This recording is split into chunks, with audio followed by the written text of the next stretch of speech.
Hey everybody, it's Megan. Today I'm going to be showing you a Sephora unboxing, and this is what the box looked like. Everything will be linked down below. The first thing you see is the First Aid Beauty Trilogy. Next is the It Cosmetics, Your Most Beautiful Eyes, and the Clinique 3-Step System for oily skin. And then this was just a perk that I got because of the points I have. And for my samples, I got the Acai body cream. I'm excited to try that out. I also got this Giorgio Armani foundation. And I also picked up the First Aid Beauty Ultra Repair Cream. And they were having this special where you got to pick a goodie bag and it came with all kinds of samples.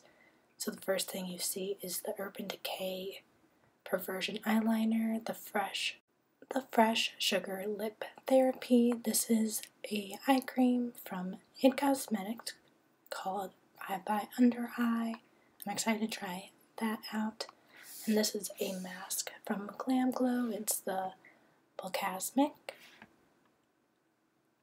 And I've never tried anything from Living Proof, so that's just a styling treatment I'm excited to try out.